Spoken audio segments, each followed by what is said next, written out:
కథట recording in progress. ప్రపంచంలో ప్రతిదీ కూడా రికార్డ్ అవుతూ ఉంటుంది. ఎవరు రికార్డ్ చేస్తారు? ప్రకృతి రికార్డ్ చేస్తుంది.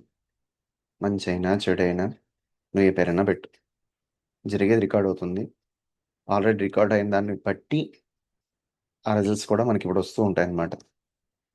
సో దాన్ని కర్మ సిద్ధాంతం అంటారు. సో ఇక్కడ పాయింట్ ఏంటంటే, మనుషులుగా మనం పుట్టిన తర్వాత మన చుట్టూతో ఉన్నటువంటి అట్మాస్ఫియర్ ఇవన్నీ చూసిన తర్వాత ఏంటిది, ఎందుకు ఇలా ఉంది లైఫ్, కొంతమంది ఏమో గొప్పగా ఉన్నారు, కొంతమంది ఏమో నార్మల్గా ఉన్నారు, కొంతమంది ఏమో తక్కువగా ఉన్నారు, కొంతమంది ఏమో హ్యాపీగా ఉన్నారు, కంఫర్ట్స్తో ఉన్నారు, లగ్జరీస్గా ఉన్నారు, కొంతమంది ఏమో నార్మల్ లైఫ్ లీడ్ చేస్తున్నారు, కొంతమంది ఇంకా తక్కువగా ఉన్నారు. ఇట్లా సమాజంలో చాలా రకాలైనటువంటి అసమానతలు ఉన్నాయి. అంటే హైస్ అండ్ లోస్ అన్నమాట. అసమానత అంటే ఇన్ఈక్వాలిటీ అని ఇంగ్లీష్లో. సో ఇటువంటి ఇన్ఈక్వాలిటీ అనేది చూసిన తర్వాత డెఫినెట్గా ఎవరికైనా డౌట్ వస్తుంది. వాళ్ళు చేసుకున్నటువంటి వాళ్ళకి ఎందుకని ఎంత గొప్పగా ఉంది, వీళ్ళకి ఎందుకని తక్కువగా ఉంది అనుకున్నప్పుడు చాలామంది ఏంటారు, చేసుకున్న వాళ్ళకి చేసుకున్నంత మహాదేవ అంటారు. అది వేదాంతపరమైనటువంటి ఒక మాట. అంటే ఏంటి, నువ్వు గనక నీ పాస్ట్ బర్త్లో నువ్వు గనక ఏదైనా మంచి మంచి యాక్టివిటీస్ అని చేస్తూ ఉంటే నీకు ఈ బర్త్లో మంచి లైఫ్ వస్తుంది అనేది ఒక ప్రాథమికమైనటువంటి సిద్ధాంతం. అంతకుముందు జన్మలో గనక నువ్వు ప్రాపర్గా గుడ్ కర్మ గనక నీకు లేకపోతే ఈ టైంలో అంత హ్యాపీగా లైఫ్ ఉండదు అనేటువంటిది ఈ జనరిక్గా చెప్పేటువంటి అంశం. సో ఇక్కడ కర్మ అనేటువంటిది ఒకటి అయితే, ఆ తర్వాత భగవంతుడు అనేటువంటిది మరొక కాన్సెప్ట్ అన్నమాట. కర్మ కాన్సెప్ట్ ఒకటి, భగవంతుడి కాన్సెప్ట్ ఒకటి. అసలు భగవంతుడి గురించి చెప్పాలి అంటే భగవంతుడిని కర్మ ఫల ప్రదాత అంటారు. ఇప్పుడు కర్మ అంటే ఏంటి? కర్మ అంటే ఏంటంటే, ఇప్పుడు సపోజు అంటే నేను ఇంకా డీటెయిల్‌గా వెళ్ళలేదు. జస్ట్ సంక్షిప్తంగా చెప్తున్నాను. ఇప్పుడు నేను మా ఇంట్లో అన్నం వండుకున్నాను. వండుకొని నాకు ఎంతవరకైతే అన్నం ఉందో, ఆకలి ఉందో అంతవరకు నేను తిన్నాను. తిన్న తర్వాత కొంత అన్నం మిగిలిపోయింది. దాన్ని తీసుకెళ్ళిపోయి డస్ట్‌బిన్‌లో పడేయకుండా జాగ్రత్తగా దాన్ని చక్కగా ముద్దలు కలిపి ఆహ్, డాబాకో ఎక్కడికో తీసుకెళ్ళి పక్షులకో, లేదంటే కుక్క పిల్లలకో పెట్టాననుకోండి. అక్కడ ఆ జీవుడికి, అంటే ఆ కుక్కలోనో, లేదంటే కాకుల్లోనో, పక్షుల్లోనో ఉన్నటువంటి జీవుడు ఉంటాడు కదా! వాడు మనం పెట్టినటువంటి ఆహారం చేత తృప్తి పడతాడు. అలా తృప్తి పడినప్పుడు ఏమవుతుందంటే వాడికి ఒక రకమైనటువంటి హమ్మయ్య! నాకు భగవంతుడి దయ వల్ల ఒక ఆహారం లభించిందనేటువంటి సాటిస్ఫాక్షన్ రావడంతో పాటు, వాడికి పెట్టుకున్నటువంటి తృప్తి నీకు ఉంటుంది. అట్లానే ఈ విధంగా ఒక యాక్టివిటీ చేయడం వల్ల, ఒక జీవుడిని ఆహారం పెట్టి వాడి యొక్క క్షుద్బాధని నివారించడంలో నీ యొక్క ప్రయత్నం ఉండడం వల్ల, నీ యొక్క ఏదైతే గుడ్ యాక్టివిటీ ఉందో, అంటే యాక్ట్ ఆఫ్ కైండ్‌నెస్ అంటారు కదా! కైండ్‌నెస్ యాక్టివిటీ వల్ల నీకు ఒక పుణ్యం అనేది లభిస్తూ ఉంటుంది. అట్లా కాకుండా నీ దగ్గర ఉంది. కానీ నువ్వు పక్షులకో, ఇంకోటికో పెట్టకుండా, ఏ ఎప్పుడో వస్తానంటే కుక్కలు, పాడుకుక్కలనో లేదంటే పిచ్చికాకులనో అది చేసేసి వాటిని తరిమేసావనుకో నువ్వు పెట్టకుండా. అప్పుడేమవుతుందంటే నీ దగ్గరికి ఆశ్రయించి ఒకడు ఆకలితో వచ్చినప్పుడు నువ్వు వాడిని తిరస్కరించడం చేత వాడికి నీ దగ్గర ఉండి కూడా పెట్టకపోవడం వల్ల ఏమవుతుందంటే దానివల్ల వచ్చేటువంటి ఫలితాన్ని పాపము అంటారు. అంటే సత్కర్మ, దుష్కర్మ అంటే ఒకటే activity. Whether you are going to please the jiva or you are going to hurt the jiva. So, పుణ్యం అంటే ఏంటంటే, ఈ పరోపకారాన్ని పుణ్యం అంటారు. పాపం ఏంటంటే, ఇతరులకు అపకారం చేస్తే అది పాపం అంటారు. ఇతరులను నొప్పిస్తే అది పాపం అంటారు. యాక్చువల్‌గా ఏంటంటే వ్యాస మహర్షి ఒకటి చెప్పారు. వ్యాస మహర్షి ఏం చెప్పారంటే, ఆయన అష్టాదశ పురాణాలు అంటే 18 పురాణాలు రాశారు. ఓకే. 18 పురాణాలంటే అది పెద్ద సబ్జెక్ట్ అది. ఆ తర్వాత వేదాలను విభజించారు. ఆయన బాదరాయణుడు అనే పేరుతో పిలుస్తారు. బదరికావనం అంటే బద్రీనాథ్ అంటారు కదా! ఆ బద్రీనాథ్‌లో ఉండడం వల్ల ఆయన్ని బాదరాయుడు అని కూడా పిలుస్తారు. ఆయన ఏం చేశారు, అప్పటి వరకు కూడా ఒక అడవిలాగా ఇష్టం వచ్చినట్టుగా ఉండేటువంటి వేదాల్ని ఆయన ఒక ప్రాపర్‌గా అలైన్ చేసి, ఇక్కడి నుంచి ఇక్కడి వరకు ఋగ్వేదం, ఇక్కడి నుంచి ఇక్కడి వరకు యజుర్వేదం, ఇక్కడి నుంచి ఇక్కడి వరకు సామవేదం, ఇక్కడి నుంచి ఇక్కడి వరకు అథర్వణవేదం. ఈ ఈ వేదాల్లో కూడా ఇది ఆహ్, భక్తికాండ, ఇదేమో జ్ఞానకాండ, ఇదేమో ఉపాసనాకాండ ఇట్లా విభజించుకుంటూ వచ్చారనమాట ఆయన ఒక క్లారిటీ ఇవ్వడం కోసం. అట్లానే మహాభారతాన్ని కూడా వ్యాస మహర్షి రాశారు. ఇంత ఎఫర్ట్ పెట్టినటువంటి వ్యాస మహర్షి ఏం చెప్పారో తెలుసా? పరోపకారాయ పుణ్యాయ పాపాయ పరపీడనం అని చెప్పారు. అర్థమైందా? అంటే ఇతరులకి నీ వల్ల సాధ్యమైనంత హెల్ప్ చేస్తేనేమో దాన్ని పుణ్యం అంటారంట. ఒకవేళ గనక నీ వల్ల గనక వానికేమన్నా గనక ఇబ్బంది కలిగితే, ఇతరులను గనక నువ్వు పీడిస్తూ ఉంటే, లేదంటే ఇతరులకు గనక నొప్పిస్తూ ఉంటే, ఇతరులకు గనక బాధ కలిగిస్తూ ఉంటే, ఇతరులకు ఏ రకమైనటువంటి ఇబ్బంది కలిగించినా గానీ, ఇతరులు అంటే నాట్ ఓన్లీ మనుషులు. అది జీవరాశైనా, మొక్కలైనా, ఇంకేదైనా కానీ. నీకు అన్యంగా నీకు కనబడుతున్న ప్రతి దాన్ని విషయంలోనూ నువ్వేమన్నా ఇబ్బంది పెడుతూ ఉంటే, అది ఏమవుతుందట? దుష్కర్మ అవుతుందట. ఆ దుష్కర్మ ఫలితానికి ఆ దుష్కర్మకి వచ్చేటువంటి ఫలితం ఏంటి? పాపం. ఓకే. అదే నీ పరోపకారాయ పుణ్యాయ. ఓ మొక్కకి నీళ్లు పోస్తున్నావు. ఒక జీవికి నీడను ఏర్పాటు చేస్తున్నావు. లేదంటే ఒక జీవికి కాసంత ఆహారాన్నో, పానీయాలు, నీళ్ళనో ఇస్తున్నావు. ఇట్లా ఇంకొకళ్ళకి ఎవరికో పెద్దవాళ్ళు ఉంటే వాళ్ళకి నడవలేకపోతుంటే వాళ్ళకి తోడుగా నిల్చున్నావు. లేదంటే ఒకళ్ళకి హెల్ప్ చేస్తున్నావు ఫిజికల్‌గా. మానసికంగా హెల్ప్ చేస్తున్నావు. సలహా ఇస్తున్నావు. లేదంటే గనక ఒక మంచిగా ప్రాపర్‌గా గైడ్ చేస్తున్నావు. ఇదంతా ఏందంటే పుణ్యకార్యం. దీన్నేమంటారంటే సత్కర్మ లేదంటే గుడ్ కర్మ. పుణ్యకర్మ అంటారు. ఇటువంటివంటివి చేస్తే నీకొచ్చేటువంటి దాన్ని పుణ్యం అంటారు. ఎప్పుడైతే ఒకళ్ళని ఇబ్బంది పెట్టడమో, మోసం చేయడమో, లేదంటే గనక నొప్పించడం ఇట్లాంటివి చేస్తే అది పాపకర్మ. సో, ఎవ్రీ యాక్టివిటీ మనిషి అనేటువంటి వాడు పుట్టిన దగ్గర నుంచి చనిపోయే వరకు ఏదో ఒక కర్మ చేయకుండా ఉండడు. నైవ కించిత్ కరోమీతి అని చెప్పేసి భగవద్గీతలో కృష్ణుడు చెప్తాడు. దాని అర్థం ఏంటంటే, భగవద్గీత ప్రకారంగా ఏ మనిషి కూడా ఒక క్షణకాలం పాటు ఏ కర్మ చేయకుండా ఎవడు ఉండడు. అంటే మనసులో ఆలోచనని కర్మే అంటారు.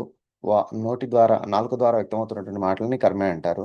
చేతులు ఉపయోగించి అంటే నువ్వు నడవడమో, లేదంటే అందించడమో, తీసుకోవడమో, ఇవ్వడమో, సహాయం చేయడమో, నెట్టడమో ఈ వగైరా అన్నీ కూడా కర్మలే. ఇది చేతులతోనూ వీటిని నడవటము ఇట్లాంటి వాటి ద్వారా చేసేటువంటి ఇంద్రియాలు, స్థూల శరీరంతో కూడినటువంటి ఇంద్రియాలతో చేసేటువంటి కర్మల్ని కాయిక కర్మ అంటారు. వాక్కుతో చేసేటువంటి కర్మని వాచక కర్మ అంటారు. మనస్సుతో చేసేటువంటి కర్మల్ని మానసిక కర్మ అంటారు.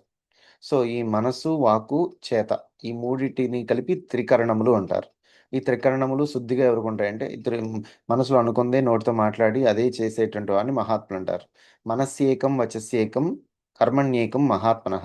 మనసన్యత్ వచో అన్యత్ కర్మణ్యన్యత్ దురాత్మనః. అంటే ఈ 3 ఒక తీరుగా ఉంటేనేమో వాళ్ళని మహాత్ములంటారు. ఈ 3 వేరువేరుగా ఉంటే వాళ్ళు దురాత్ములంటారు. సో, ఇక్కడ ఏతవాత చెప్పొచ్చేసేదేంటంటే కర్మ అనేటువంటిది అనివార్యం. మనసుతో కానీ, మాటతో కానీ, చేతతో కానీ కర్మ అనేటువంటిది ఖచ్చితంగా చేయవలసి ఉంటుంది.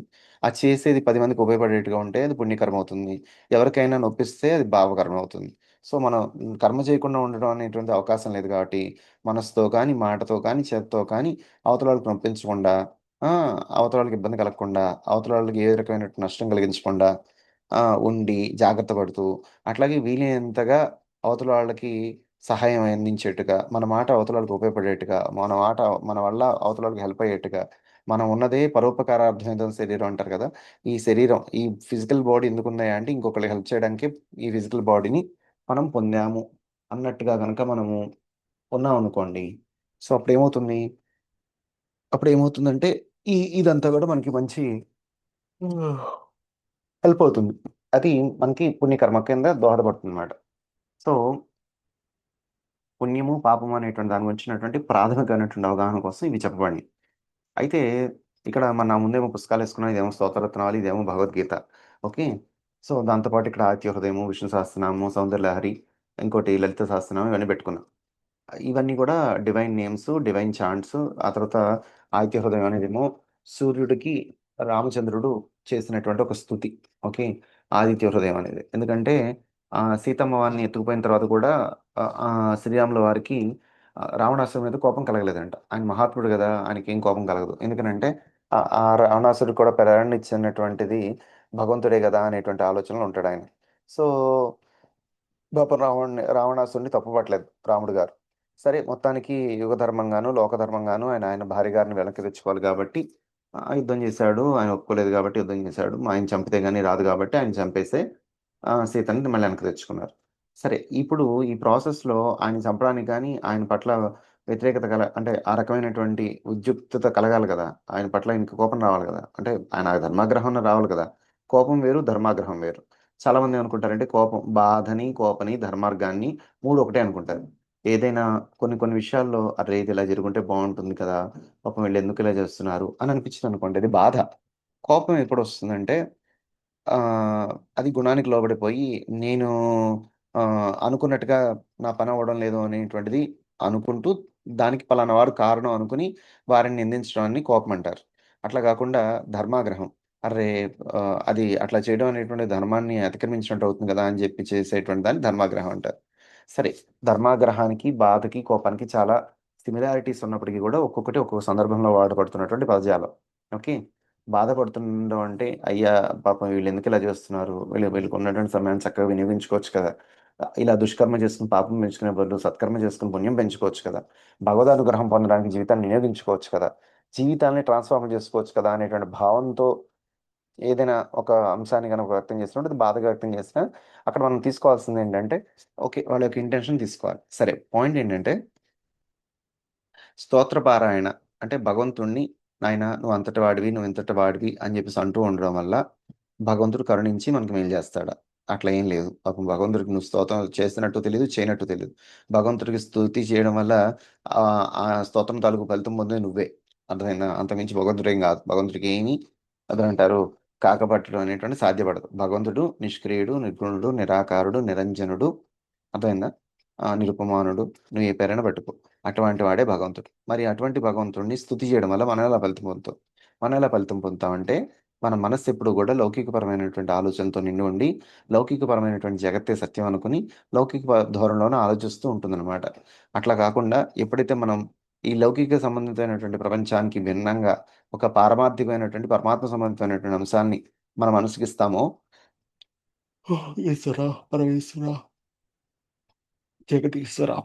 ఎప్పుడైతే మనము ఇహ సంబంధితమైనటువంటి వాటిలిని పక్కన పెట్టి, పరమాత్మకి సంబంధించినటువంటి అంశాన్ని మన మనసుకి ఇస్తామో, అప్పుడేం చేస్తుంది మనస్సు దాన్ని కాస్తంత చింతన చేయడానికి ప్రయత్నం చేస్తుంది.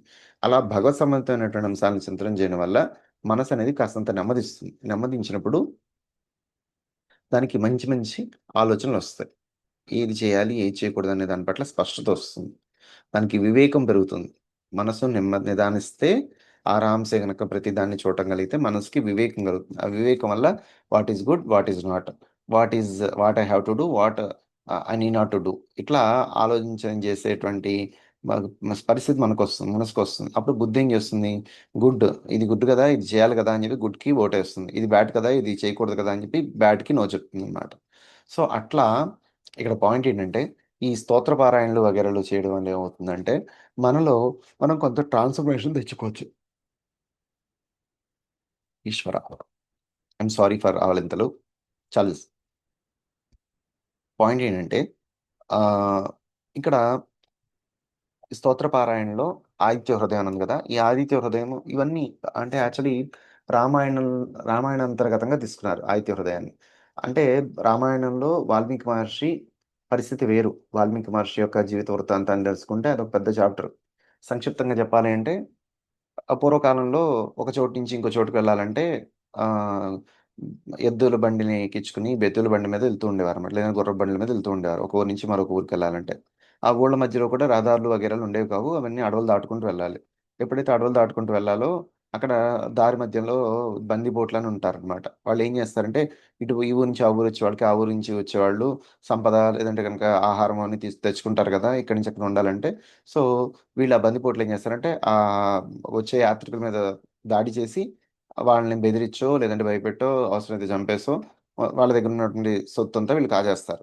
అటువంటి కేటగిరీలో ఉన్నటువంటి వాడు కిరాతుడు అనేటువంటి ఒక వ్యక్తి. ఆ కిరాతుడు అనే ఆయన ఇట్లా దారిన పోయి వచ్చే వాళ్ళందరిని కూడా భయపెట్టి, లేదంటే మభ్యపెట్టి, లేదంటే గనక చంపి వాటెవర్ ఇట్ ఈస్ కొంత ధన సంపాదన చేయడము, లేదంటే కొంత ఆహార సంపాదన చేయడం చేసేవాడు. అయితే ఒకనాడు అటు దారి గుండా ఒక మహర్షులు వెళ్తున్నారు. మహర్షులంటే ఋషులు. వాళ్ళకి భగవత్ సంబంధితమైనటువంటి అంశాలు తప్పితే వాళ్ళకి వేరే ఇతరత్రా వేరే ఇతరత్రా వ్యాపకం ఏమి ఉండదు. అటువంటి మహర్షులు వెళ్తుంటే వాళ్ళ దగ్గర కూడా ఏమైనా సొమ్ములున్నాయేమో అనే ఉద్దేశంతో ఈ కిరాతకుడు ఏం చేస్తాడు, ఆ మహర్షుల జోలికి పోతాడు. పోయినప్పుడు మహర్షులు కొంచెం సావధానంగా ఇతన్ని చూసి వీరి దృష్టి వారి మీద అతని మీద ప్రసరించింది. అతన్ని ఆపి నిలువరించి, "సరే ఇప్పుడు ఇంత పాపం చేస్తున్నావు కదా! ఈ పాపాన్ని నీ బిడ్డలు పంచుకుంటారా? నీ భార్య పంచుకుంటదా? ఒకసారి అడిగిరా మేము ఇక్కడే ఉంటాం. ఎక్కడికెళ్ళం" అన్నారు. అనంగానే ఇన్ని రోజులు నగలు, తర్వాత వస్తువులు, తినుబండారాలు అన్నీ తీసుకెళ్ళాడు గదా ఇంటికి. భార్యను అడుగుతాడు. "ఏంటి ఇదేదో ఇంతమందిని చంపి ఇలా సంపాదన తీసుకొస్తుంటే నువ్వు అనుభవిస్తున్నావు గదా! మరి నా పాపాన్ని గూడా నువ్వు షేర్ చేసుకుంటావా?" అనంటే వెంటనే ఆడు కిరాతుడు వాళ్ళ ఆవిడ ఏం చెప్తుంది, "నువ్వు నా మొగుడివి. నువ్వేం తీసుకొస్తే అది నేను తినడమే తప్ప నీ పాపంతో నాకేం సంబంధం లేదు. నీ పాపం నువ్వే అనుభవించాలని" గట్టిగా చెప్పుద్ది నిర్మమాట. కొడుకులు కూడా ఇక అంతే. సో, వెంటనే కిరాతకుడికి కొంచెం రియలైజేషన్ వస్తుంది. అర్రే నేను నా కోసం అనుకుని నా వాళ్ళ కోసం కదా నేను ఇంతవరకు ఇది మంచిదా ఇది చెడుదా అనే ఆలోచన లేకుండా ఇన్నాళ్ళు ఇంతమందిని చంపేశాను, ఎంత పాపం మూట కట్టుకున్నాను. ఆ మార్షల్ చెప్పింది మంచిదే, వాళ్ళ యొక్క చూపు నా మీద సోకింది అనుకుని వెంటనే మార్షల్ దగ్గరికి వస్తాడు. వచ్చి అయ్యా మా వాడు నా పాపం తీసుకున్నట్టు నేను నా బిడ్డలు ఇంకా తీసుకునే అవకాశం లేదు, నన్ను దీని నుంచి బయటపడేయండి అని వేడుకుంటాడు. వేడుకున్నప్పుడు అప్పుడు మార్షల్ ఏం చేస్తారంటే ఆయనకి రామ మంత్రాన్ని ఉపదేశిస్తారు. శ్రీరామ శ్రీరామ. ఆయనకి ఏ శ్రీరామ అనడం రాదనమాట, పలకదు. ఎందుకంటే ఆయన ఎప్పుడు కూడా మాంసాహారాన్ని మాత్రమే భుజించేవాడు, మద్యాన్ని సేకరించేవాడు. ఇంకా ఆయనకి లేనటువంటి చెడు అలవాట్లు లేవు. సో అటువంటి స్థితిలో మద్య మాంసాలకి బానిసైనటువంటి అతని యొక్క నోరు ఆ రామ మంత్రాన్ని ఉచ్చరించడానికి కూడా సహకరించేది కాదు. అప్పుడు మహర్షులు ఏం చేస్తారు, అపారమైనటువంటి కరుణతో సరే నాయనా నువ్వు రామ అనలేకపోతున్నావు కదా, మరా అను అని చెప్పేసి అతని చేత కష్టం మీద అతి కష్టం మీద మరా మరా మరా అనిపించారు. అప్పుడు ఆయన కిరాతకుడు ఏం చేశాడు, సరే నా జీవితంలో ఇక ఇదే జీవితంలో ఇదే ఆఖరి ఇది, సో నేను ఇక వీళ్ళు చెప్పినట్టుగా నడుచుకుంటా అని చెప్పేసి ఆయన అక్కడ కూర్చుని అడవిలో మరా మరా మరా మరా మరా మరా మరా మరా మరా మరా మరా మరా మరా మరా మరా మరా మరా అలా మరా మరా మరా మరా అనుకుంటే అది రామ రామ రామ రామ అయిపోయింది అనమాట. సో అట్లా ఎంతలా చేశాడంటే తను కూర్చున్న చోట తన ఒంటి మీద కూడా పుట్టలు పట్టేసేసి తను మొత్తం కూడా ఆ, ఒక పుట్టలో మట్టితో తయారు చేసిన, అంటే చీమల పుట్టలు అంటారు కదా, చీమల పుట్టలు పాముల పుట్టలు అట్లా పుట్టలు పట్టేంత వరకు కూడా ఆయన మరామ రామ రామ రామ రామ రామ రామ రామ అంటూ జపం చేస్తూ ఉండిపోయాడు. అలా ఉండిపోతే ఏమైంది, ఆ పుట్టలు పట్టేసినాయి. ఇప్పుడు పుట్టని సంస్కృతంలో వల్మీకము అంటారు. వల్మీకం అంటే పుట్ట. సో ఈయనకి ఒకరోజు ఒక జ్ఞానోదయం అయ్యి ఆ పుట్టలోంచి బయటకు వస్తాడు.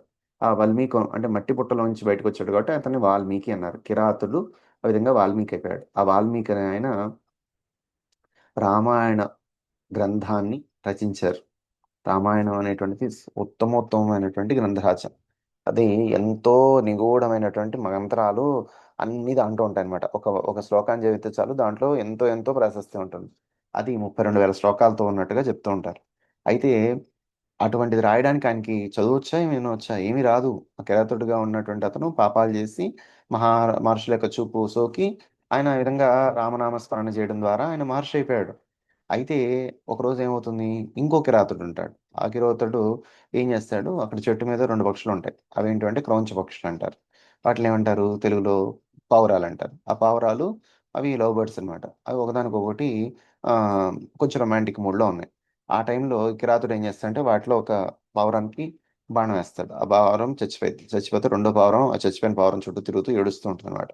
ఈ ఘట్టాన్ని దూరం నుంచి ఈ వాల్మీకి మహర్షి గమనిస్తాడు. అప్పుడు ఆయనకి పట్టరానటువంటి బాధ కలుగుతుందన్నమాట. పట్టరాని బాధ కలిగి ఆయన ఏం చెప్తాడు, "మా నిషాద ప్రతిష్టాంతం అగమః శాశ్వతీ సమాః యత్ క్రౌంచ మిథునాతేకం అవధీః కామమోహితం." మంచి రొమాంటిక్ మూడ్‌లో ఉన్నటువంటి క్రౌంచ పక్షుల్ని చూసి ఆనందించాల్సింది పోయి, నువ్వు ఒక బాణంతో దాన్ని చంపేసి దానికెంత బాధను కలిగిస్తావా అని జెప్పేసి ఆ విక్రాతుడిని ఈయన శపిస్తాడనమాట. శపించడం అంటే శపించడం అదే కైండ్ ఆఫ్ రెస్పాండ్ అవుతాడలా. అది మొట్టమొదట సంస్కృతంలో వెలువడినటువంటి శ్లోకం. ఈయన వాల్మీకి మహర్షి యొక్క శోకంతో అయ్యో! నా బాధ నా పాపాన్ని ఎవరు పంచుకోలేకపోతున్నారు, నేనే అనుభవించాలని జెప్పేసి రామనామ స్మరణతో పునీతుడైపోయి వాల్మీకుల నుంచి బయటకొచ్చిన అతను జరుగుతున్నటువంటి ఒక దాన్నేంటారు ఒక హింసను చూసి తాళలేక ఆయన బాధ, ఆయన యొక్క శోకం శ్లోకం కింద మారిపోయిందనమాట. అది ఫస్ట్ శ్లోకం ఇన్ సాంస్క్రిట్. ఆ తర్వాత రామాయణం రాయమని చెప్పి నారద మునీంద్రుల వారు ఉపదేశిస్తే అప్పుడు వాల్మీకి మహర్షి వారు రామాయణాన్ని రచించడం మొదలుపెట్టారు. సో రామాయణంలో చెప్పబడినటువంటిది, రామాయణ అంతర్గతంగా ఉన్నటువంటిది ఆదిత్య హృదయం అన్నమాట. ఈ ఆదిత్య హృదయం అనేటువంటిది చాలా చాలా చాలా ప్రశస్తమైనటువంటిది. భారతదేశంలో సూర్యుడికి సంబంధించినటువంటి ఆరాధన ఎంతో విశేషమైనది. అంటే వేరే దేశాల్లో కూడా సూర్యుడిని ఆరాధిస్తారు. కానీ భారతదేశంలో సౌర ఉపాసన అనేటువంటిది, ఆ తర్వాత సూర్యుడికి సంబంధించినటువంటిది కూడా ఒక సౌర మతం అని కూడా అంటారు. సూర్య ఆరాధన అనేది చెప్పుకోదగినదనమాట. ఎంతో విశిష్టమైనటువంటిది. అసలు మన ఉనికే సూర్యుడి మీద ఆధారపడి ఉంది. ఈ భూమి, జీవులు అందరి యొక్క పుట్టుక, వీటి పెరుగుదల, వీటి యొక్క వృద్ధి, మనకి పంటలు ఇవన్నీ కూడా ఎట్లా ఉన్నాయి? బికాస్ ఆఫ్ సూర్యుడి యొక్క ఆరాధన వల్ల. సో అందుకని సూర్యుడు అనేటువంటి వాడు చాలా చాలా చాలా ఇంపార్టెంట్ అన్నమాట. అందుచేత ఏం చేయాలి మనం ఇప్పుడు? ఆదిత్య హృదయాన్ని అభ్యాసం చేయాలి. అంటే పారాయణ చేయడం నేర్చుకోవాలి. ఆదిత్య హృదయంలో సూర్యుడిని వర్ణిస్తూ, సూర్యుడి యొక్క ఔన్నత్యాన్ని గురించి చెప్తూ ఈశ్వర పరమేశ్వర జగదీశ్వర విశ్వేశ్వర. ఇలా అవి సూర్యుడికి సంబంధించినటువంటి అనేకమైనటువంటి అంశాలు అంటే సూర్యుడి యొక్క వైభవాన్ని చెప్తూ ఉంటాయన్నమాట. సో మనం ఇప్పుడు ఏంటి ఆది హృదయాన్ని చదవడం వల్ల మనకి ఆరోగ్యం ఫస్ట్ గుర్తుపెట్టుకోవాల్సిన అంశం ఏంటంటే ఆరోగ్యం భాస్కరాది చేత్ అని వేదం చెప్పినటువంటి మాట. అంటే ఏంటంటే మనకి ఆరోగ్య ప్రదాత ఎవరయ్యా అంటే ప్రత్యక్ష భగవానుడైనటువంటి సూర్యుడు. మనకి మిగతా ఇప్పుడు మనం వెంకటేశ్వర స్వామి దగ్గరికో లేదంటే షిరిడి సాయిబాబా దగ్గరికో జిల్లెల అమ్మవారి దగ్గరికో ఇట్లా రకరకాల మంది దగ్గరికి వెళ్తూ ఉంటాం దేవతల దగ్గరికి. వీళ్ళందరూ ఎంత ఎక్కడెక్కడ వాళ్ళ వాళ్ళ స్థానాల్లో వాళ్ళు ఉన్న ఇక్కడ మనందరికీ ప్రపంచవ్యాప్తంగా అందరికీ ప్రత్యక్షంగా ఉన్నటువంటి దేవుడు ఎవరయ్యా అంటే సూర్య భగవానుడు. అటువంటి సూర్య భగవానుడి ఆరాధన అనేటువంటిది మనకి మానసిక శారీరకమైనటువంటి ఆరోగ్యాన్ని ప్రసాదిస్తుంది. మానసిక అనారోగ్యాన్ని ఆది అని, శారీరక అనారోగ్యాన్ని వ్యాధి అని, ఈ రెండింటిని కలిపి ఆది వ్యాధులు అని అంటారు. ఇటువంటి ఆది వ్యాధులను పారద్రోలేటువంటి అవకాశం ఒక సూర్య ఆరాధనలో ఉంటుందన్నమాట. ఆదిత్యోపాసనలో ఉంటుంది. అందుకని ఆదిత్యుడికి ప్రీతికరంగా ఉండేట్టుగా ఆదివారం నాడు మనం ఏ రకమైనటువంటి దుశ్చర్యలకు పాల్పడకూడదు. అర్థమైందా? అంటే మాంసాహారం ఎప్పుడు తినకూడదు. మీది మిక్కిలి ఆదివారం అస్సలు తినకూడదు. మద్యాన్ని ఎప్పుడూ స్వీకరించకూడదు. మీది మిక్కిలి ఆదివారం అస్సలు స్వీకరించకూడదు. అట్లానే మైథునం అంటే స్త్రీ పురుషుల యొక్క సంయోగం అది కూడా ఆదివారం అనేటువంటిది పరిపూర్ణంగా నిషిద్ధించబడింది. ఎందుకంటే మనం సూర్యుడిని గౌరవిస్తాం కనుక. సో అట్లా మనం ఆదివారం అనేటువంటి తర్వాత హెయిర్ కటింగ్ కూడా ఆదివారం చేయకూడదు. కానీ చాలామంది ఏంటంటే ఆ రోజు సెలవు వస్తుంది అనేటువంటి ఉద్దేశం చేత ఆయా పనులన్నీ కూడా అదే రోజున పెట్టుకుంటారు. అది తప్పు. అది కూడనటువంటిది నిషిద్ధమైనటువంటిది. సో సూర్యుడి యొక్క ప్రీత్యర్థం మనం సౌర హోమాలని లేదంటే కనుక ఇంకా సూర్య నమస్కారాలని ఇలా పూజలు చేస్తుంటారు. అసలు ఇవన్నీ కాకుండా ప్రతిరోజు కూడా నిత్యము కూడా మనము సౌర ఆరాధన చేయాలంటే సూర్యుడి భగవాన్ ఎదురుగుండా నిలబడి అర్ఘ్యం ఇవ్వాలి. అంటే సూర్యుడు అర్ఘ్యానికి సూర్య భగవానుడికి అర్ఘ్యం అంటే ప్రీతి అన్నట్టుగా పురాణాలు చెప్తూ ఉంటారు. అందుకని ఏం చేయాలి? మనం కొన్ని దోశలతో నీళ్ళు తీసుకుని ఓం సూర్యాయ నమః, ఓం సూర్యాయ నమః, ఓం సూర్యాయ నమః అని సూర్య భగవానుడికి అర్ఘ్యం ఇవ్వాలి. ఒకవేళ మన ఇంట్లో అర్ఘ్యం ఇచ్చేంత అవకాశం అలా లేదనుకోండి, కొన్ని ఒక గ్లాసులో నీళ్ళు తీసుకుని తులసి చెట్టు దగ్గరికి వెళ్ళి లేదంటే తులసి చెట్టు లేకపోతే ఏదో ఒక కుండీలో ఉన్నటువంటి చెట్టు దగ్గరికి వెళ్ళి సూర్యుడు వైపు తిరిగి ఆ సూర్యుడు దగ్గర ఎదురుగుండా కుండీ పెట్టి ఆ కుండీ మొక్కలోకి నీళ్లు పోస్తున్నట్టుగా మనం పోసాం అనుకోండి, ఆ నీళ్లు సూర్యుడికి అర్పిస్తున్నట్టుగా వదిలేసాం అనుకోండి, అది కూడా అర్ఘ్యం ఇచ్చినట్టే అవుతుంది. అట్లా సూర్యుడికి మనం నమస్కరిస్తూ ఉండాలి ప్రతిరోజు కూడా. అట్లానే సూర్యుడికి సంబంధించినటువంటి కూడా మనకి ఇంకా కొన్ని కొన్ని ఉన్నాయన్నమాట. అంటే శ్రీ సూర్య నారాయణ. ఈశ్వర ఈశ్వర. శ్రీ సూర్యనారాయణ మేలుకో, శ్రీ సూర్యనారాయణ మేలుకో అని ఒకటి ఉంటుంది. ఆ తర్వాత సూర్యుడికి సంబంధించినటువంటి ఒక దండకం కూడా ఉంది. లోకరక్షామణి దైవ చూడామణి అని చెప్పేసి ఒకటి ఉంటుంది అనమాట. ప్రభు ఆత్మరక్ష ప్రభు అని ఒకటి ఉంటుంది. అది కూడా చాలా బాగుంటుంది. అది భాస్కర దండకం అనేది అంటారు అనమాట. అది కూడా మనకి కుదిరితే గనక అది కూడా మనము చేయవలసి ఉంటుంది అనమాట.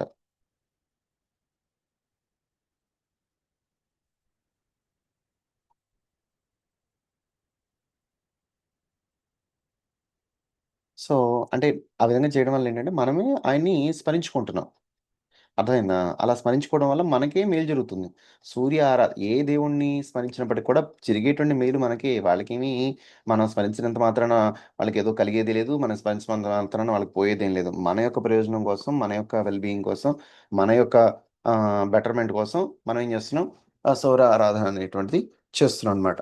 సరే మొత్తానికేంటంటే అలా భగవంతుడికి సంబంధించి అంటే సూర్య భగవానుడికి సంబంధించి దండకం ఒకటి, మేలుకొలుపు ఒకటి ఇట్లా కొన్నున్నాయి.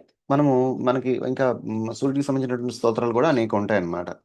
ఆహ్, సో మనం ఏంటంటే వాటిని చూసి ఆహ్, సూర్య దండకం అని కొడుతున్నాను.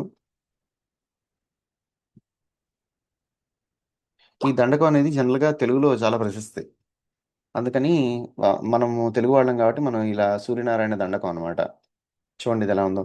శ్రీ సూర్య నారాయణ వేద పారాయణ లోకరక్షామణి దైవ చూడామణి శ్రీ సూర్య నారాయణ వేద పారాయణ లోకరక్షామణి దైవ చూడామణి ఆత్మరక్షా నమః పాప శిక్షా నమో విశ్వకర్త నమో విశ్వభర్త నమో దేవతా చక్రవర్తి పరబ్రహ్మమూర్తి త్రిలోకైకనాథాదినాథ మహాభూత ప్రేతంబులున్ నీవై బ్రోవుమెల్లప్పుడున్ భాస్కరా హస్కరా పద్మిని వల్లభ వల్లకీ గానలోలా త్రిమూర్తి స్వరూప విరూపాక్ష నేత్ర మహాదివ్యగాత్ర అచింత్యావతార నిరాకార ధీర పరాతయ్య ఓయయ్య దుర్దాంత నిర్ధూత తాపత్రయాభీల దావాగ్నిరుద్రాతనోద్భూత నిస్సార గంభీర సంభావితానేక కామాద్యనీకంబులందాకి ఏకాకినై చిక్కి ఏ దిక్కునున్ గానగాలేకయున్నాడ నీవాడనో తండ్రి జేగీయమానా కటాక్షంబునన్నన్ కృపాదృష్టి వీక్షించి రక్షించు వేగన్ మునీంద్రాదివంద్య జగన్నేత్రమూర్తి ప్రచండ స్వరూపుండవయ్యుండి చండాంసు సుర సారథ్యమున్గొంటి నాకుంటి యశ్వంబులేడింటి ఆ, లేడింటి చక్రంబులందాల్చి త్రోలంగ మార్తాండ రూపుండవై చండవా రాక్షసాదీసులన్ కాంచి కర్మానుసారాగ్ర దోషంబులంద్రుంచి కీర్తి ప్రతాపంబులను మించి నీ దాసులను గాంచి ఇష్టార్థములను కూర్తువో అని ఇలా మళ్ళీ ఇంకో రెండు స్టేంజెస్ ఉంది.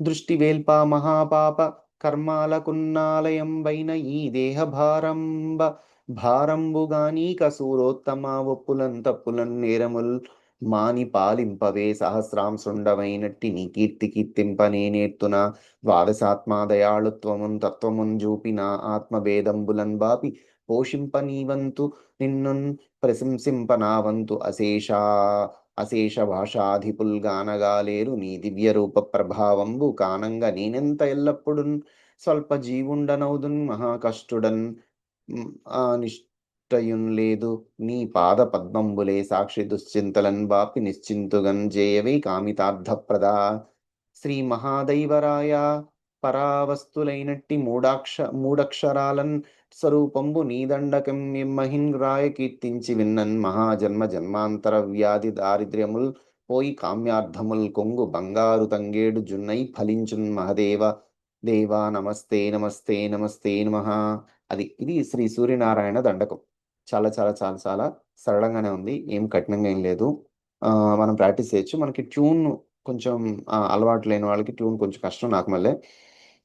కానీ ఇక్కడ ప్రాక్టీస్ చేయడం వల్ల ఏమవుతుందంటే మనకి ఆ సూర్య భగవానుడి యొక్క వైభవం అనేటువంటిది మనకి నెమ్మది నెమ్మదిగా మనసుకు వచ్చేటువంటి అవకాశం ఉంటుంది. మన మనసు ఆ యొక్క భగవంతుడి యొక్క కరుణా కృపా రసాన్ని మనం ఆస్వాదిస్తూ ఆయన పట్ల మనం కృతజ్ఞత చూపించాలి. ఇక్కడ మనం ఏంటంటే ఏ స్తోత్రం అయినా ఏ స్థుతి అయినా ఎందుకు చేస్తున్నాం అంటే ఆ భగవంతుడి నుంచి మనం ఎంతో పొందుతున్నాం. ఇప్పుడు సూర్యుడు లేకుండా మనకి అట్లీస్ట్ మనం వేసుకున్నటువంటి బట్టలు ఆరాలంటే సూర్యుడు. నిజం చెప్పాలంటే ఇది చాలా నిమ్నమైనటువంటి ఉపమానం. అసలు సూర్యుడు లేకపోతే పంటలే లేవు, పంట లేకపోతే మనకి తిండి లేదు, తిండి లేకపోతే మనం మాట్లాడుకోవడానికి కూడా అవకాశం లేదు. అట్లా ఒక రకంగా చెప్పాలంటే సౌర కుటుంబంలో సూర్యుడి నుంచే భూమి వచ్చింది. ఆ భూమి చల్లబడి చల్లబడి చల్లబడి దాని మీద జీవం వచ్చింది, జీవం వచ్చి మొక్కలై చెట్లై జంతువులై చివరికి మనిషి అయింది. సైంటిఫిక్గా చెప్పాలంటే ఇది. అట్లా సూర్యుడి యొక్క ప్రమేయం లేకుండా మనకు ఒక్క రోజు కాదు కదా, ఒక క్షణం కూడా గడవదు. సూర్యుడు ఉన్నాడు కాబట్టి మనం ఉన్నాం. సూర్యుడు కనుక ఒకవేళ ఆబ్సెన్స్ అయితే ఒక 7 నిమిషాలు 8 నిమిషాలు మొత్తం అంతా కూడా గడ్డగడ్డిపోతాడు. అంటే అంత సూర్యుడి నుంచి మనం అంత రకమైనటువంటి మన యొక్క ఉనికికి సూర్యుడే ఆధారం. సూర్యుడు ఒకరోజు కనబడిపోతే 7 నిమిషాల్లో ఎంత టైం పడుతుందట, అంటే మొత్తం ఏడు చేడు ప్రపంచం అంతా గడ్డగడిపోతుందని విన్నాను. అంటే టైం ఎంత, ఒక రోజు 7 నిమిషాలు అని పక్కన పెడితే సూర్యుడు యొక్క ఇంపార్టెన్స్ అంత ఉంది మనకి. అర్థమైందండి? సో అటువంటి సూర్యుడు మనకి ప్రత్యక్ష భగవానుడు, అంటే మనం కళ్ళెదురుగుండా చూడగలిగేటువంటి దైవం. ఆ! మిగతా దేవుళ్ళని మనం కళ్ళతో అంతగా చూడలేం గదా! అదే సూర్యుడిని కూడా చూడలేం గదా! అంటే at least you can feel it గదా! సూర్యుడిని కొంచెం దూరంగానో, సాయంత్రం పూటో, తెల్లవారుజామున చూడగలుగుతున్నాం గదా! మిట్ట మధ్యాహ్నం చూడలేకపోయినా. సో, అట్లా సూర్యుడి యొక్క ఉనికిని మనం తెలుసుకోగలుగుతున్నాం గదా! ఆయనే ప్రత్యక్ష భగవానుడు. ఆయన దగ్గర నుంచి ప్రత్యక్షంగానే మనం బోలెడన్ని పొందుతున్నాం. పరోక్షంగా ఎంతో పొందుతున్నాం. సో, అటువంటి సూర్య భగవానుడి ఆరాధనకి ఆదిత్య హృదయం అనేటువంటిది చాలా చాలా ఇంపార్టెంట్ అన్నమాట. మనం ఇవాళ తొలి రోజు గనుక ఆదిత్య హృదయాన్ని కొద్దిగా చూసేటువంటి ప్రయత్నం చేద్దాము. మనకు అవకాశం ఉంటే మళ్ళీ ఇంకోసారి ఇంకా వెళ్దాము. షే హ్మ్.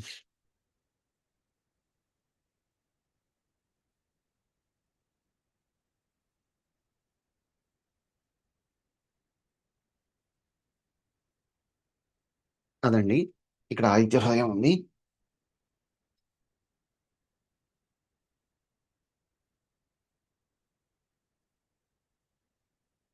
ఇది ఎంతవరకు కనబడుతుందో నాకు తెలియదు, నేను ట్రై చేస్తాను. ఓకే. వీళ్ళంతవరకు పెద్దగా పెట్టడానికి ప్రయత్నం చేస్తున్నాను.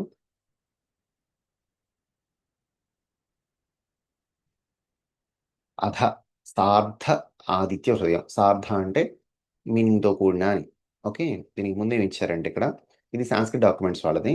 సాంస్క్రిట్ డాక్యుమెంట్స్లో జనరల్గా అక్షరదోషాలు మోస్ట్లీ ఉండవు. అర్థమైందండి. అందుకని before we begin let us go to Aditya the sun god who bestows upon all us prosperity and who is capable of destroying all our enemies. చూసారండి, మన యొక్క శత్రు నాశనం జరగాలి అంటే ఆదిత్యుడిని ఉపాసించాలి. అట్లాగే మనకి ప్రాస్పరిటీ అంటే మనకి ఎంతో సంపదలు, సిరి సంపదలు అన్ని కావాలంటే కూడా, ఆనందం వగేరా అన్ని రావాలంటే కూడా మనం సౌరోపాసన చేయాలని చెప్తున్నారు ఇక్కడ.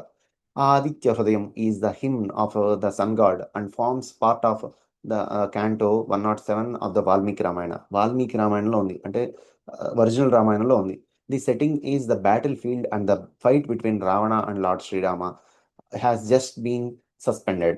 The latter enters into a contemplative mood and instructed by the sage Agastya. Agastya మహర్షి చెప్తే రాముడు ఈ ఆదిత్య హృదయాన్ని తెలుసుకోగలిగాడు అనమాట.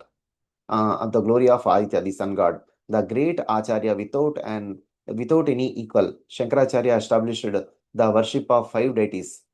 ఆది శంకరాచార్య గారు ఉన్నారు కదా, ఆయన పంచమత స్థాపకులు అంటారనమాట ఆయన్ని. షణ్మత స్థాపకులు అంటారు, ఇక్కడ 5 అని రాశారు. యాక్చువల్లీ గణేష అంటే గాణాపత్యం, విష్ణు అంటే వైష్ణవ సాంప్రదాయం, శక్తి అంటే శాక్తేయులు, శివ అంటే శైవ, ఆ తర్వాత ఆదిత్య అంటే సౌర. సో ఇదంతా ఏంటంటే ఇక్కడ పంచమత స్థాపనాచార్యులు అని చెప్తున్నారు, మామూలుగా ఆయన షణ్మత స్థాపనాచార్యులు. Okay fine. ఆ తర్వాత ఇంకోటి ఏంటంటే బహుశా ఆయన పేరేంటి, సుబ్రహ్మణ్య స్వామికి సంబంధించింది ఏంటో. సరే, విషయం ఏంటంటే ఇక్కడ the worship establishes the unique function of each deity while remembering the unity between them. The unity between all of us is Brahman. మనందరిలో కామన్గా ఉన్నటువంటి ఒక ఎలిమెంట్ ఏంటంటే అది భగవంతుడు, బ్రహ్మము. ఓకే. సో ఇక్కడ ఏం చెప్తున్నారు, established in the space and time domain. The mind mistakes that the sun rises and sets. మన మనసు ఏమనుకుంటుంది, సూర్యుడు ఉదయిస్తున్నాడు, మనం ఏమనుకుంటాము, సూర్యుడు ఉదయిస్తున్నాడు, సూర్యుడు అస్తమిస్తున్నాడు అనుకుంటాం. కానీ నిజానికి సూర్యుడు ఉదయించడం లేదు, సూర్యుడు అస్తమించడం లేదు, మనకు అలా కనబడుతున్నాడు అంతే. Okay. In reality the sun is ever present. Similarly we mistake ourselves to be the body mind complex and suffer while in reality we are Sachchidananda. మనం ఈ శరీరంతో మనసుతో తాదాత్మ్యత చెందడం వల్ల, ఈ మనసు నేను, ఈ శరీరం నేను అనుకోవడం వల్ల అనవసరమైన బాధలకి గురవుతున్నాము. నిజానికి మనం సచ్చిదానంద స్వరూపము, వన్ వితౌట్ ఏ సెకండ్. అది రెండోది లేనటువంటి ఒకటిగా, అంటే అద్వైత భావంతో మనం చూసినప్పుడు మన యొక్క వాస్తవిక స్వరూపం అదే చెప్తున్నారు. ఇది నేను మీకు డీటెయిల్గా తర్వాత ఎక్స్ప్లెయిన్ చేస్తాను, జస్ట్ చదువుకుంటూ వెళ్ళిపోతున్నాను. To become aware of the truth one has to destroy all enemies within like kama, krodha, lobha. మనందరిలో కూడా అంతర్గత శత్రువులు ఉంటాయి. కామ, క్రోధ, లోభ, మోహ, మదం, ఆశ్చర్యాలు అనేటువంటి అరిషడ్ వర్గాలు ఉంటాయి కదా, అవి మనలో ఉన్నటువంటి శత్రువులు. ఆ శత్రువుల యొక్క అంతర్గతంగా ఉన్నటువంటి ఈ శత్రువుల్ని కూడా నశింపజేయడానికి ఆదిత్య హృదయం ఉపయోగపడుతున్నట్టుగా చెప్తున్నారు. And establish our minds at the lotus feet of the divine at all times. మన యొక్క మనసు పరిపూర్ణంగా అన్ని వేళల్లో కూడా భగవంతుని యొక్క పాద సన్నిధిలో ఉండటం అనే దానికి ఇది మనకు దోహదపడుతుందని చెప్తున్నారు. And recitation of this him will accomplish this seemingly impossible feet. Okay. Though this him is said to Rama who appears to be the state of distress. Rama is well aware of his divinity. As Sita says, no Rama to be the supreme Brahman. అదే మనకేం చెప్తారు, శుద్ధ బ్రహ్మ పరాత్పర రామ కాలాత్మక పరమేశ్వర రామ అని చెప్తారు కదా రామాయణంలో. ఇక్కడ ఏం చెప్తున్నాడు, know Rama to be the supreme Brahman, the existence, knowledge, bliss, Sachchidananda. The existence, the knowledge, the bliss, absolute, the one without any second. He is pure consciousness. అంటే రాముడు అంటే ఎవరు, విల్లు పట్టుకున్నటువంటి రాముడు కాదు, సత్తు చిత్తు ఆనంద స్వరూపుడైనటువంటి రాముడు. ఆయన the existence, knowledge, bless, absolute. ఆ తర్వాత వన్ వితౌట్ సెకండ్ అని అంటే ఆయన తప్పితే ఇంకోటి లేనటువంటి అఖండ పరిపూర్ణ స్వరూపం. హీఈస్ ప్యూర్ కాన్షియస్నెస్, పూర్ణ చైతన్యం, devoid of all adjacents whom the sense cannot perceive as their object. ఆయన సబ్జెక్ట్ కానీ ఆబ్జెక్ట్ కాదని చెప్తున్నారు. అంటే ఆయన మన యొక్క ఇంద్రియాల ద్వారా మనం గ్రహించలేం. మన ఇంద్రియాలన్నీ దేనిలో లయమవుతాయో అదే ఆయన అని చెప్తున్నారు ఆత్మారావుడు. But Rama behaved very much like human to set an example to all of us humans by his grace. We have teachings of yoga Vasishta. ఇక్కడ మనకి పైన ఉంటాయి యోగ వాసిష్ట హృదయం అని చెప్పేసి ఇంతలో పుస్తకాలు నుంచి చూడు పైన జ్ఞాన వాసిష్టం యోగ వాసిష్టం. అది రాముడికి వశిష్ఠుడికి జరిగినటువంటి. Okay, Yoga Vasishtha, since Rama pretended to be ignorant and asked questions to Vasishtha, similarly here we obtain him capable of destroying all our internal enemies and which will bestow supreme felicity upon us because Rama pretends to be distressed. Rama's behavior is also set an example on how outwardly we may act our roles and pretend to be happy or sad while inwardly understanding that the world is merely a mirage and the only reality is the self Brahman. అద సార్థ ఆదిత్య హృదయం. అదండి సంగతి. మనం ఆదిత్య హృదయంలోకి ప్రవేశిస్తున్నాం. ఇప్పుడు మనం meaning ఏం చదవడం లేదు, డైరెక్ట్గా సైన్స్లో మొదటిసారి కాబట్టి మనం శ్లోకాలు చదువుకుని వెళ్ళిపోదాం. దీనికి అనుబంధంగా మన దగ్గర ఒకటి ఉంది. ఏంటది? స్వామి బ్రహ్మానంద గారు ఒక ట్యూన్ ఇచ్చారు మనకి. స్వామి బ్రహ్మానంద గారి ట్యూన్లో మనం పాడుకునేటువంటి ప్రయత్నం చేద్దాము. అది బెస్ట్. కానీ ప్రస్తుతం నేను నార్మల్గా చదువుతున్నాను. తర్వాత నుంచి మనం ఆ ట్యూన్ని పదాలు ఎలా ఉచ్చరించాలని తెలిస్తే ఆ ఉచ్చారణ అనేటువంటిది కరెక్ట్గా ఉంటే తర్వాత ఏ బాణిలో పలకాలనే తెలుస్తుంది. ఓకే. తతో తతో యుద్ధ తతో యుద్ధ పరిశ్రాంతం తతో తతో యుద్ధ తతో యుద్ధ తతో యుద్ధ పరిశ్రాంతం. అలా విడగొట్టుకొని చదువుకుంటే మనకి సులువుగా ఉంటుంది. తతో యుద్ధ పరిశ్రాంతం సమరే చింతయా స్థితం తతో యుద్ధ పరిశ్రాంతం సమరే చింతయా స్థితం రావణం చాగ్రతో దృష్ట్వా యుద్ధాయ సముపస్థితం తతో యుద్ధ పరిశ్రాంతం సమరే చింతయా స్థితం రావణం చాగ్రతో దృష్ట్వా యుద్ధాయ సముపస్థితం. ఓకే. తతో యుద్ధ పరిశ్రాంతం సమరే చింతయా స్థితం రావణం చాగ్రతో దృష్ట్వా యుద్ధాయ సముపస్థితం దైవతైశ్చ సమాగమ్య ద్రష్టుమభ్యాగతోరణం దైవతైశ్చ దైవతైశ్చ. చూడండి, గుర్తుపెట్టుకోండి. ఇక్కడ ప్రతి పదాన్ని కూడా అది ఎలా పలుకుతుందో అలానే పలకాలి. అదే ఉచ్చారణ అంటే, సరైన ఉచ్చారణ అంటే. ఉచ్చారణ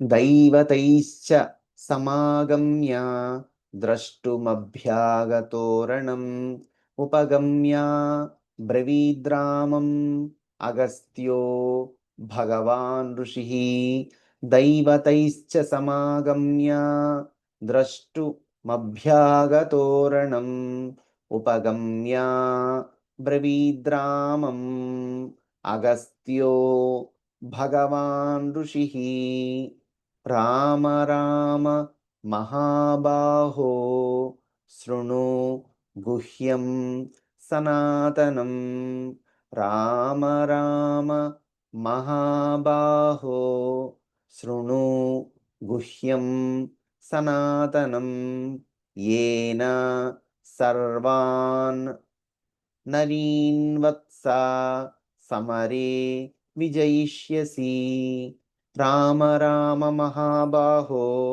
శృణు గుహ్యం సనాతనం ఏన సర్వాన్ నరీన్ వత్స సమరే విజయిష్యసి ఆదిత్య హృదయం పుణ్యం సర్వశత్రు వినాశనం ఆదిత్య హృదయం పుణ్యం సర్వశత్రు వినాశనం జయావహం జపే నిత్యం అక్షయ్యం పరమం శివం ఆదిత్య హృదయం పుణ్యం సర్వశత్రు వినాశనం జయావహం జపే నిత్యం అక్షయం పరమం శివం సర్వమంగళమాంగళ్యం సర్వపాప ప్రణాశనం చింతాశోక ప్రశమనం ఆయుర్వర్ధనముత్తమం సర్వమంగళమాంగళ్యం సర్వపాపప్రణాశనం చింతాశోకప్రశమనం ఆయుర్వర్ధనముత్తమం రశ్మిమంతం సముద్యంతం దేవాసుర నమస్కృతం పూజయస్వ వివస్వంతం భాస్కరం భువనేశ్వరం రశ్మిమంతం సముద్యంతం దేవాసుర నమస్కృతం పూజయస్వ వివస్వంతం భాస్కరం భువనేశ్వరం సర్వదేవాత్మకో హేష తేజస్వీ రశ్మి భావనః ఏష దేవాసురగణాన్ లోకాన్ పాతి గభస్థిభిః సర్వదేవాత్మకో హేష తేజస్వీ రశ్మి భావనః ఏష దేవాసురగణాన్ లోకాన్ పాతి గభ గభస్థిభిః గభస్థిభిః భాకి వస్తుంది, ఇక్కడ భీకి కూడా వస్తుంది. సర్వదేవాత్మకో హ్యేష తేజస్వీ రశ్మి భావనః ఏష దేవాసురగణాన్ లోకాన్ పాతి గభస్థిభిః ఏష బ్రహ్మా చ విష్ణుశ్చ శివః స్కందః ప్రజాపతిః ఏష బ్రహ్మా చ విష్ణుశ్చ శివః స్కందః ప్రజాపతిః మహేంద్రో ధనదః కాలో యమః సోమో హ్యపాంపతిః ఏష బ్రహ్మా చ విష్ణుశ్చ శివః స్కందః ప్రజాపతిః మహేంద్రో ధనదః కాలో యమః సోమో హ్యపాంపతిః పితరో వసవః సాధ్యాత్ అశ్వినౌ మరుతో మనుః పితరో వసవః సాధ్యాహ్యశ్వినౌ మరుతో మనుః వాయుర్వన్హిః ప్రజాప్రాణ. యాక్చువల్లీ ఇక్కడ వహ్ని అని ఉంది కదా, ఈ మధ్యకాలంలో పెద్దవాళ్ళు ఏం చెప్తున్నారంటే దాన్ని వహ్ని అని చదవద్దు, వన్హి అని చదవమంటున్నారంటే నావత్తు ముందు వచ్చేట్టుగా చదవమంటున్నారు. ఇటువంటి సందర్భం ఇంకోటి ఎక్కడ వచ్చింది, అప్పుడు చెప్పారు వాళ్ళు. పితరో వసవః సాధ్యాహ్యశ్వినౌ మరుతో మనుః వాయుర్వన్హిః ప్రజాప్రాణ ఋతుకర్త ప్రభాకరః ఆదిత్యః సవితా సూర్యః ఖగః పూషా గభస్తిమాన్ సువర్ణసదృశో భానుః హిరణ్యరేతా దివాకరః. మా చిన్నప్పుడు స్వర్ణరేతా దివాకరః అని కూడా ఇంకో పాఠ్యాంతరం ఉండేది.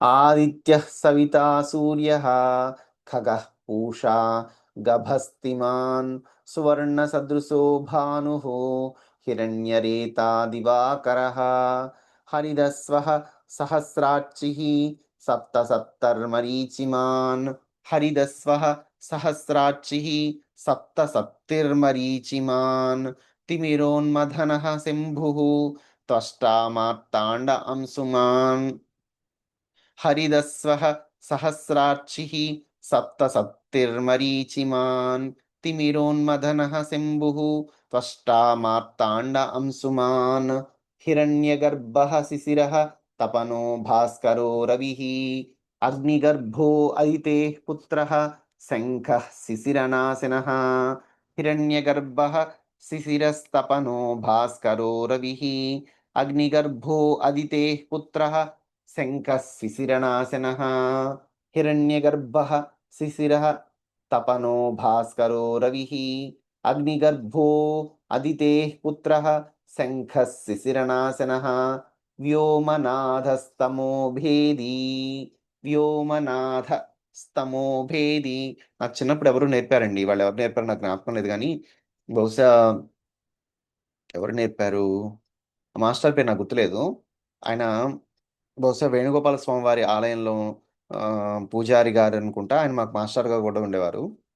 ఆయన నేర్పినట్లుగా నాకు గుర్తుంది లైట్గా, అంటే స్పష్టంగా గుర్తులేదు వారి పేరు. పెదకళ్ళేపల్లిలో ఆయన నేర్పినట్టున్నారు. ఎందుకంటే ఇంత అంటే నేను ఎప్పుడో చిన్నప్పుడు 6-7 ఏళ్ళప్పుడు నేర్చుకున్నాను కదా, ఇప్పటికీ నాకు అది బాగా జ్ఞాపకం ఉంది. అంటే వాళ్ళు నా చేత ఎంత స్ట్రెస్ చేయించి అవన్నీ చదివించారా అనిపిస్తోంది. స్ట్రెస్ చేయడం అంటే నన్నేదో స్ట్రెస్ చేశారని కాదు, ఆ పదాన్ని అంత ఒత్తి పలకాలనేటువంటిది నాకు తెలియకుండా నాటుకుంది కదా, అది నాలో నాటుకోవడానికి వాళ్ళు బీజం వేశారని అంటున్నా.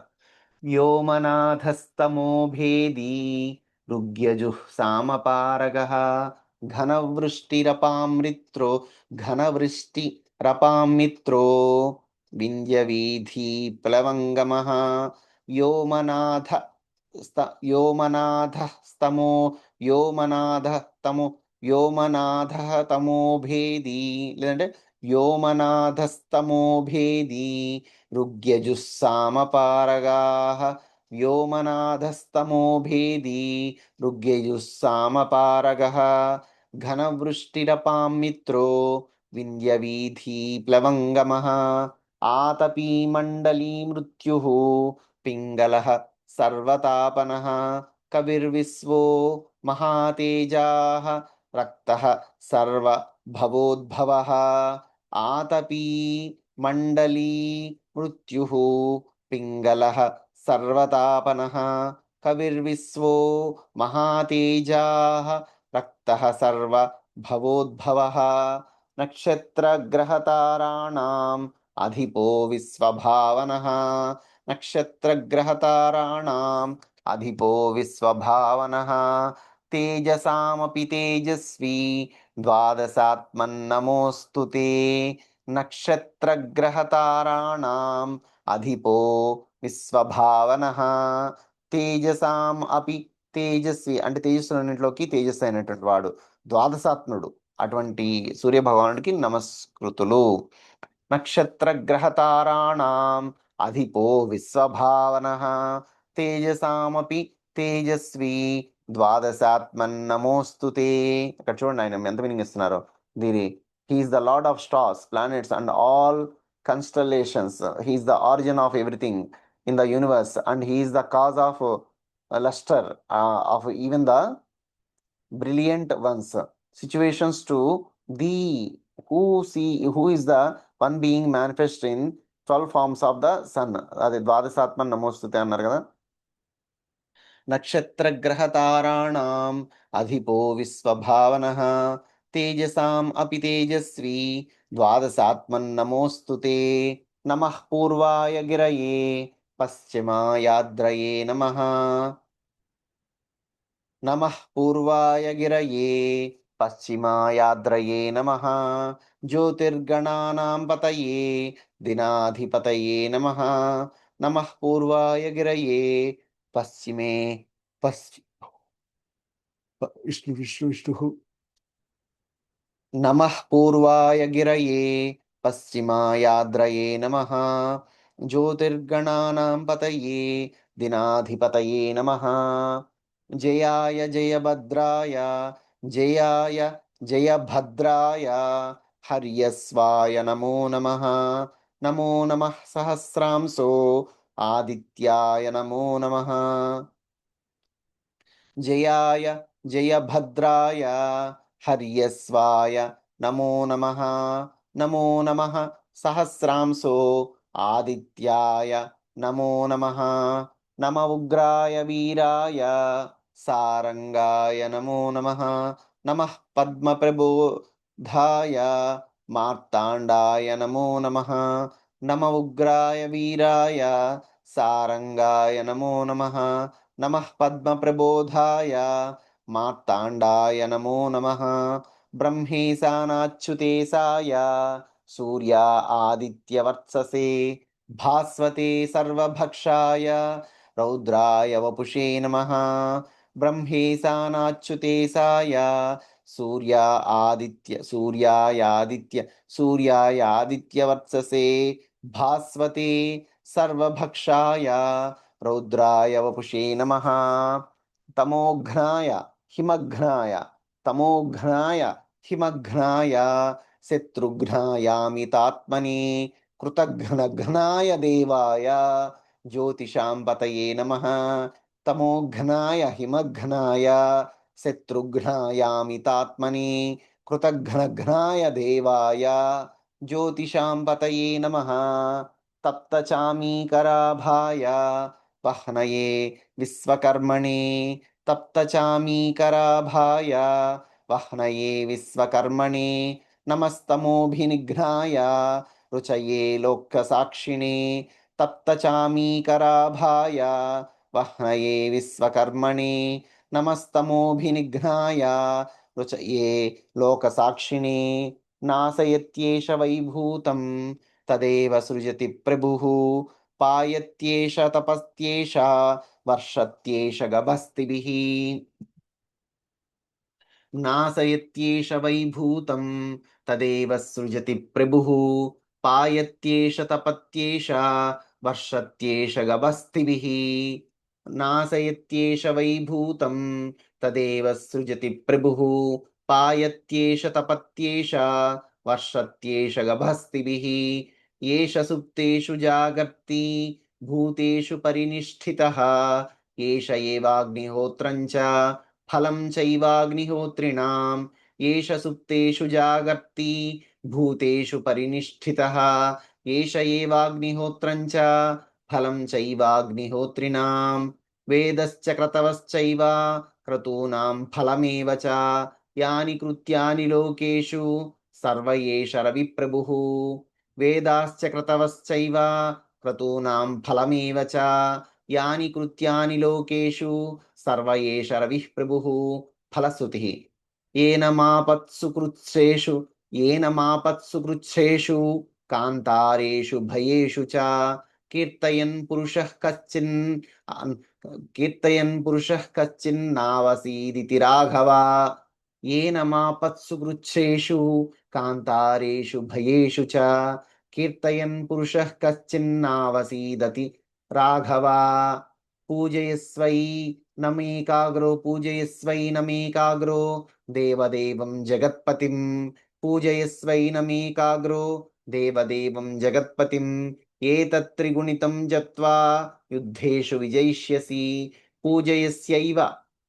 పూజయస్యైవమేకాగ్రో దేవదేవం జగత్పతిం ఏతత్త్రిగుణితం జప్త్వా యుద్ధేషు విజయిష్యసి అస్మిన్ క్షణే మహాబాహో రావణం త్వం యధిష్యసి ఏవముక్త్వా తదాగస్త్యో జగామ చ యథాగతం అస్మిన్ క్షణే మహాబాహో రావణం త్వం వధిష్యసి ఏవముక్త్వా తదాగస్త్యో జగామ చ యథాగతం ఏతచ్చుత్వా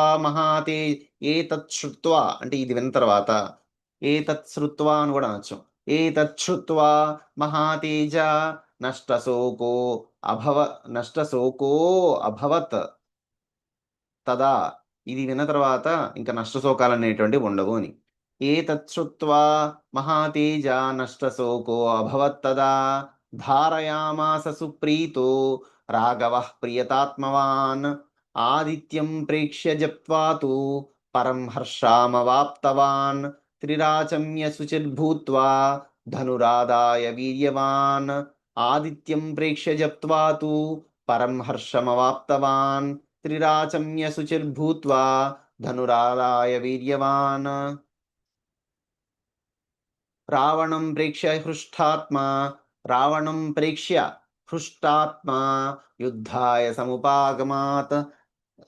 సముపాగమత్ రావణం ప్రేక్ష్య హృష్టాత్మా యుద్ధాయ సముపాగమత్ సర్వయత్నేన మహతా వధే తస్య ధృతో భవేత్ రావణం ప్రేక్ష్య హృష్టాత్మా యుద్ధాయ సముపాగమత్ సర్వయత్నేన మహతా వధే తస్య ధృతో భవత్ అధ రవిరవ ఇది కొంచెం ట్రికీగా ఉంటుంది చూడండి అథ రవిరవదన్నిరీక్ష్య రామం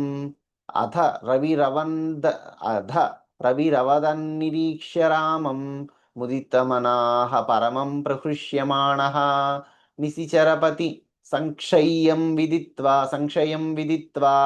సురగణ మధ్యగతో వచస్త్వరేతి అధ రవిరవదన్నిరీక్ష్య రామం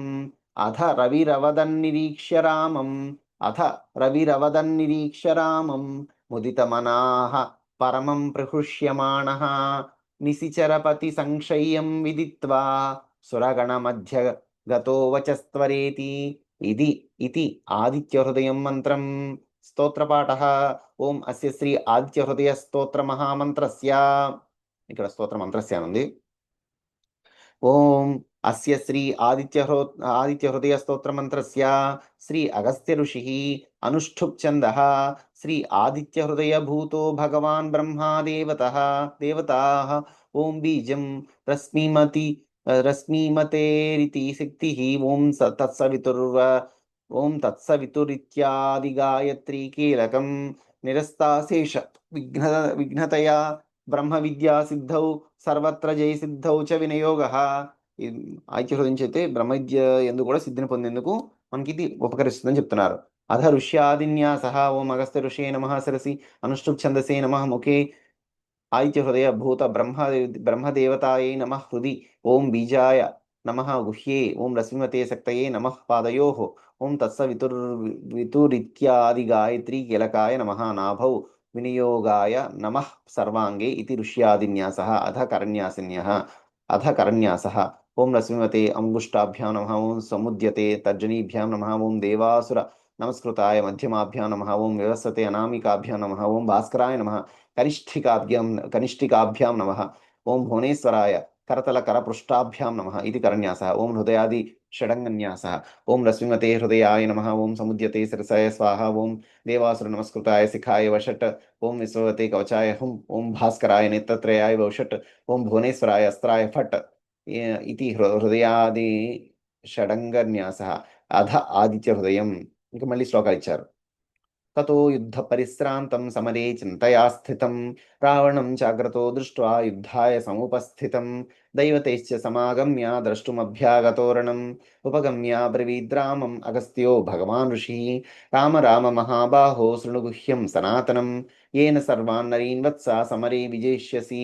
ఆదిత్య హృదయం పుణ్యం సర్వశత్రువినాశనం జయావహం జపే నిత్యం అక్షయం పరమం శివం సర్వమంగళమాంగళ్యం సర్వపాప ప్రణాశనం చింతాశోకప్రశమనం ఆయుర్వర్ధనముత్తమం తస్మిమంతం సముద్యంతం దేవాసుర నమస్కృతం దేవాసురణ పూజయస్వ వివస్వంతం భాస్కరం భువనేశ్వరం సర్వదేవాత్మకో హేష తేజస్వీ రశ్మిభావనః ఏష దేవాసురగణాన్ లోకాన్ పాతిగభస్థిభిః ఏష బ్రహ్మా చ విష్ణుశ్చ శివः స్కందः ప్రజాపతిः మహేంద్రో ధనదః కాలో యమः సోమో హ్యపాంపతిः పితరో వసవः సాధ్యాతः పితరో వసవः సాధ్యాహ్యస్వినౌ మరుతో మనుః వాయుర్వన్హిః ప్రజా ప్రాణా ఋతుకర్తా ప్రభాకరः ఆదిత్యः సవితా సూర్యः ఖగः పూషా గభస్తిమాన్ సువర్ణసదృశో భానుః హిరణ్యరేతా దివాకరः హరిదస్వః సహస్రాక్షిः సప్తసప్తిర్మరీచిమాన్ తిమిరోన్మదనः శంభుః త్వష్టా మార్తాండాంశుమాన్ హిరణ్యగర్భः శిశిరः తపనో భాస్కరో రవిः అగ్నిగర్భో అదితేః పుత్రः శంఖः శిశిరనాశనः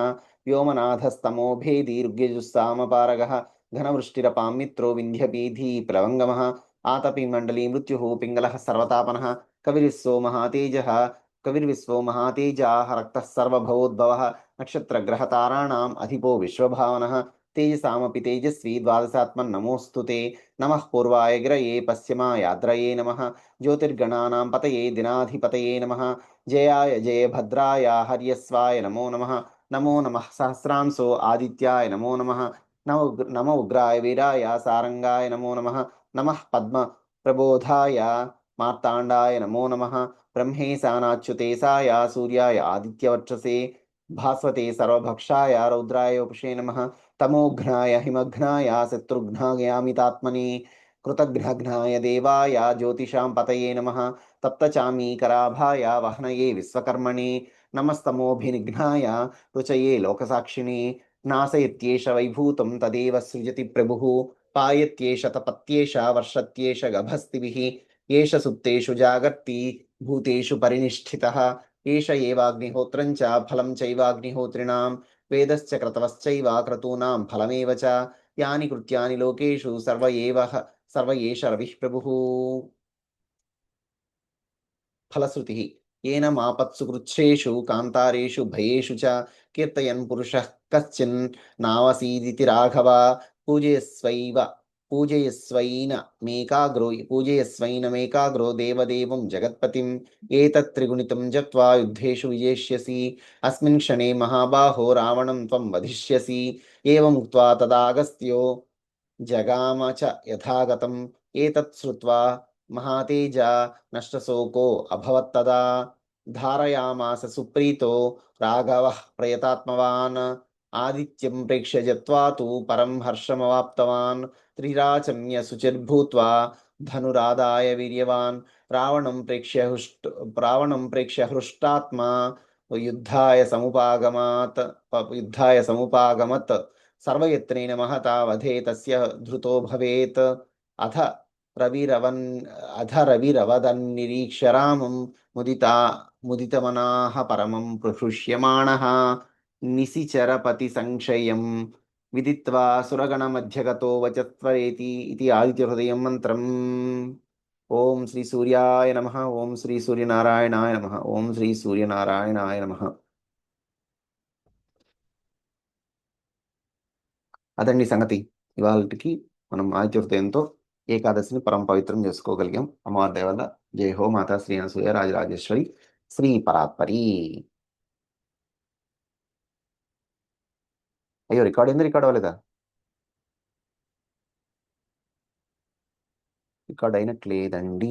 గోవింద గోవింద గోవింద గోవింద. అవుతుందా?